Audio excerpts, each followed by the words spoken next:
a esquizoanálise, ela tem esse aspecto combativo, de desconstrução das nossas prisões. Das prisões do nosso corpo, das prisões da nossa mente, das prisões do nosso modo de desejar, das prisões do nosso modo de se relacionar, né? Das nossas relações de sociabilidade.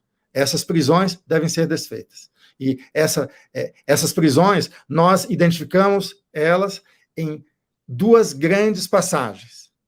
Eu, a partir da obra de Deleuze e Guattari, mas também a partir de Spinoza, de Nietzsche, de Bergson, de Epicuro, de Lucrécio, enfim, dos pré-socráticos, dos estoicos gregos, de uma série de pensadores e de artistas e outras coisas que nos atravessam, e do nosso campo de experimentação, eu acabei criando um método, né, de abordagem que distingue 4 grandes zonas de passagem, né, ou 4 grandes limiares, ou portais, se quiser. Assim, né.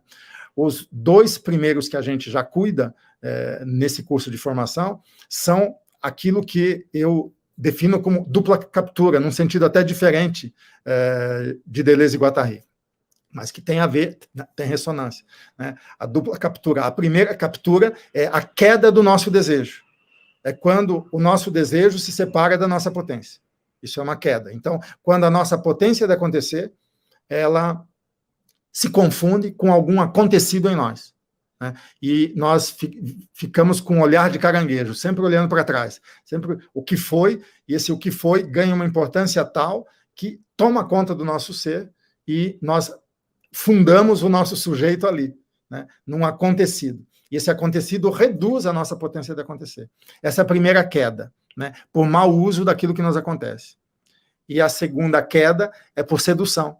Uma é por coação, outra é por sedução. Uma é por mau encontro, outra é por a gente acreditar que teve um bom encontro com o poder, ou com aquilo que vai nos dar compensação, que vai nos autorizar. Então, essa é a segunda captura. Esse é o plano onde os regimes de signo, tanto significante quanto subjetivo, o modo da gente usar a linguagem, o que cria a idealidade e o que estrutura o sujeito, esses 2 modos, né, funcionam acoplados, né, conectados com aquilo que organiza os movimentos do nosso corpo, né? E esses 3 estratos, o significante, o subjetivo e o orgânico,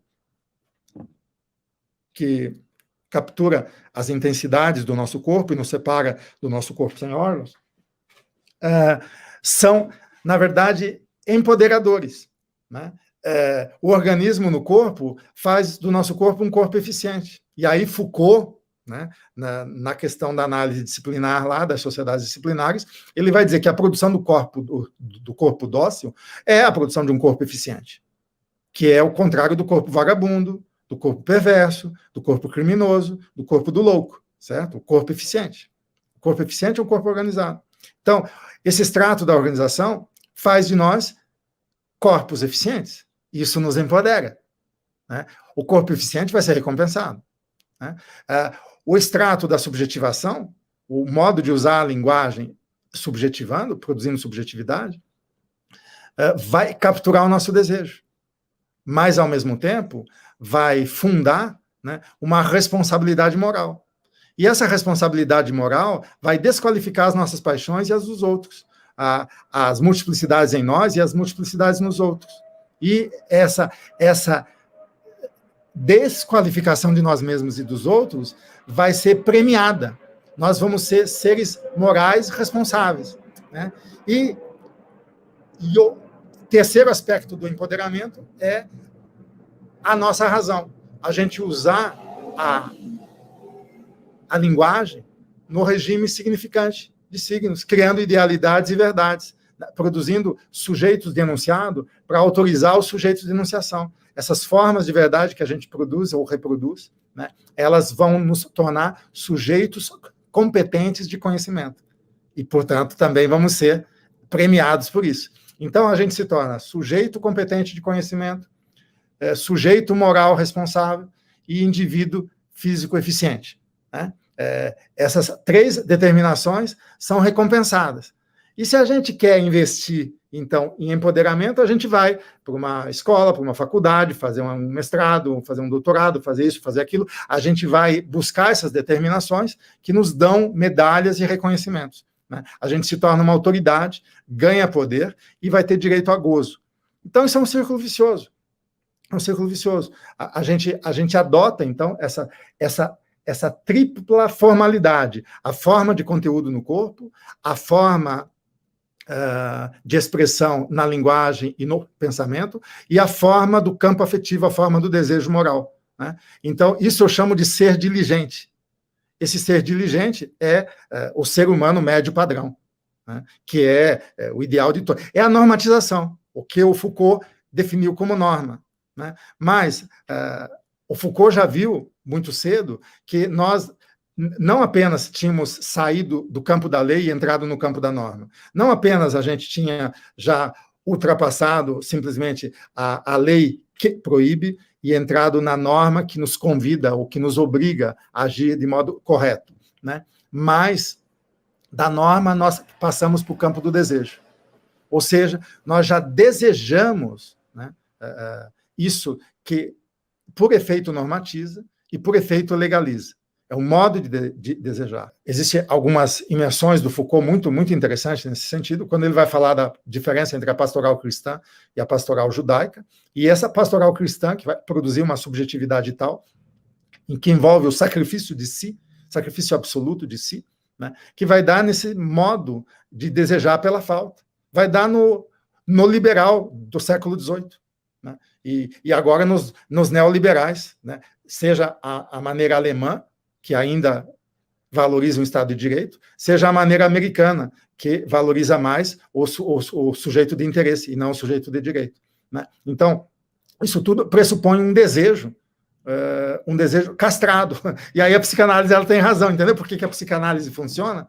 Porque ela detecta esses acontecimentos reais de separação da vida do que ela pode. O problema é que ela acredita que isso faz parte da natureza da vida. Esse é o problema, um problema político grave, gravíssimo, né? Então, a esquizoanálise não acredita nisso, né? A clínica da vida não pode acreditar nisso. Não só não acreditar, porque a crença é secundária em relação ao pensamento. Ela tem que realmente pensar, né? Encontrar a razão absoluta pela qual, sabe, é impossível que haja a falta no coração do desejo. É impossível. E, no entanto, nós experimentamos a vida sempre com falta e carência. E diz assim, mas que paradoxo é esse? Por que, então? Né? Então, você acredita que não tem falta? Não. A questão é que a vida separada do que pode, ela vive o desejo como falta mesmo. Então, ok. Mas uma coisa é você analisar isso, uma vida separada do que pode, e perceber que ali é implantado o desejo intencional, o desejo carente, que busca o seu objeto. E outra coisa é você generalizar isso, dizer que isso faz parte da natureza do desejo, como Freud acreditava. Que o nosso desejo é incestuoso e parricida por natureza. Sabe? Aí não dá. O que há um mal-estar necessário da civilização, porque nós temos que conviver com a lei, né? Enquanto nós somos impotentes, sim. Né? E de onde vem a lei? A lei vem do movimento despótico. As pessoas acreditam que a lei é uma coisa racional. É a razão de um poder violento. É sem dúvida. É uma razão reguladora de um poder violento. Então, não adianta pedir mais leis e mais direitos, né? Mais direitos, o direito, né, já dizia, bom, ele nem dizia dessa maneira, mas enfim, mas é isso. Eu posso dizer junto com Spinoza, fazer ele dizer, o direito é aquilo que pode, e não aquilo que está escrito numa tábua de valores, né, ou numa Constituição. E o que pode? Nós podemos encontrar as nossas forças, independente de qualquer instituição, independente de qualquer legitimação, independente de qualquer autorização. É por isso também que a esquizoanálise não busca legitimação ou autorização nos órgãos públicos. Não tem nenhum conselho que vai autorizar você a ser ou não esquizoanalista.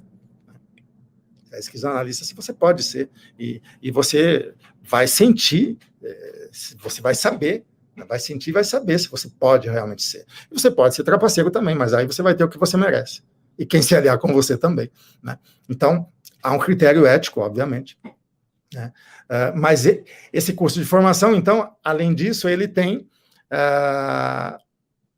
mais duas duas passagens fundamentais. E então essa terceira passagem, ela é já o reencontro da superfície.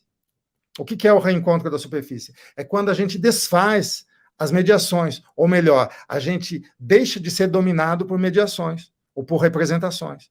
Então não tem mais as marcas sensíveis, as marcas verbais, as marcas afetivas ou passionais, os estados afetivos, que se tornam mediação dos encontros. E aí essa superfície ela começa a se tornar lisa, o afeto antes do sentimento, né? O movimento intensivo antes do movimento que se desloca e de uma sensibilidade estriada, né? E o pensamento afirmativo antes de uma razão encadeada por signos, né? Então, o encontro com essa superfície, né, ela dá a condição para você entrar na quarta passagem, que é o processo de diferenciação ou de criação de si e do que daí deriva. Então, você se torna um criador, né? Agora, isso tudo não é uma sequência cronológica, né?